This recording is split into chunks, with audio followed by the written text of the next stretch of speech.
ব্যবহার করে গরুর ওজন পরিমাপের সহজ একটি কৌশল আপনাদেরকে দেখাবো। এক্ষেত্রে আপনাদের যে গরুটা কিনবেন সেই গরুর কাছে যাবেন আর এরকম সুন্দর একটা ফিতে নেবেন। ফিতেটা অবশ্যই পকেটে করে বাজারে নিয়ে যাবেন। আপনারা অনেক সময় কুরবানির গরু কেনেন বা বিভিন্ন আকিকার জন্য, বাড়ির জন্য, বিভিন্ন অনুষ্ঠানে গরু কেনেন, কিন্তু আপনারা ওজন পরিমাপ করতে পারেন না। দালাল যেটা বলে সেইটা বিশ্বাস করেন, অবশেষে দেখা যায় আপনি প্রতারিত হয়েছেন। কিভাবে?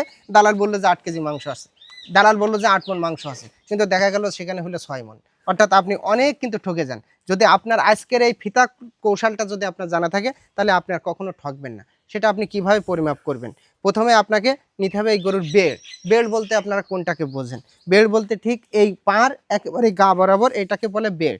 এই যে আমি ফিতাটা দিয়ে দিলাম, অবশ্যই গরুটা সোজা করে নেবেন, যাতে দেখবেন যে কোনোভাবে যাতে এদিক ওদিক না হয়। এই যে 60, অর্থাৎ এর বেড় হয়েছে 60। কত ঠিক মনে রাখতে হবে, কিন্তু বেড় কত? 60। আর নিতে হবে দৈর্ঘ্য। দৈর্ঘ্যটা আপনারা কোথা থেকে নেবেন? ঠিক এই যে দেখুন, এই সামনে এই যে হাড়, ঠিক এই হাড় থেকে একেবারে লেজের পিছনের যে হাড়, এই হাড় পর্যন্ত মাপটা নেবেন। তো আমি সেই মাপটা এখন নিই। তাহলে ওদিকে আমার হয়েছে কত? 60 বেড়। আর এখানে কত হবে? গরুটা একটু বেঁকে আছে, আমি একটু সোজা করে নিই। দেখি, আয় আয় আয়, এই যে সোজা করে নিলাম।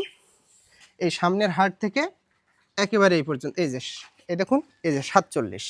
আবার তাহলে সামনে হয়েছে কত? 60, আর এ হয়েছে 47। এবার কিন্তু আপনার মূল সূত্রে আসতে হবে, কারণ আপনি যদি সূত্র না জানেন তাহলে কিন্তু আপনি এই পরিমাপটা কোনোভাবে বের করতে পারবেন না।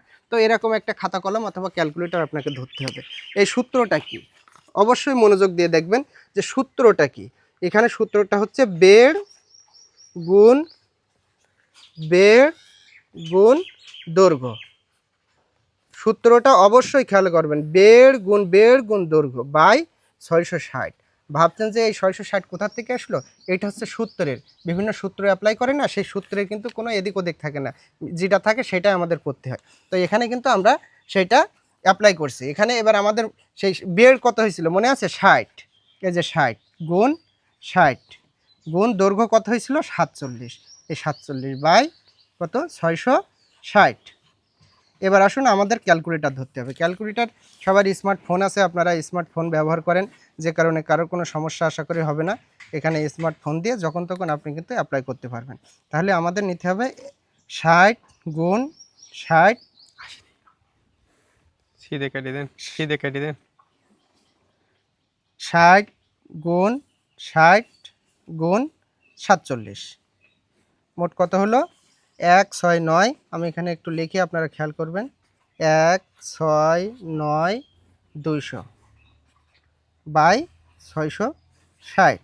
অর্থাৎ আমার এই পরিসংখ্যানকে 660 দিয়ে ভাগ করতে হবে, ভাগ 660 কত হলো? 256.36। না, আমরা 256ই ধরে নিলাম। তাহলে কত হলো? 256 কেজি। এই 256 কেজি কী ভাবছেন যে এতে মাংস? না, এই গরুর টোটাল ওজন, অর্থাৎ চামড়া, ভুঁড়ি, খুর, যা কিছু ধরবেন না কেন, টোটাল ওজন কিন্তু 256 কেজি। এ মাংস কিভাবে বের করবেন ভাবছেন? একেবারে সহজ পদ্ধতি। আসেন, এই যে 256কে আপনার 2 দিয়ে ভাগ করতে হবে, অর্থাৎ এখানে 256 ভাগ 2, তাহলে কত হলো? 128। অর্থাৎ এই গরুটার 128 কেজি মাংস আছে। আর আপনি ভাবতে পারেন কেজিতে হাতে বুঝতে পারছেন, আপনি মনে নিয়ে আসবেন। মন নিয়ে আসতে গেলে আপনাকে কী করতে হবে? ভাগ 40। 40 কেজিতে 1 মণ হয়, ভাগ 40। তাহলে কত হচ্ছে? 3.2।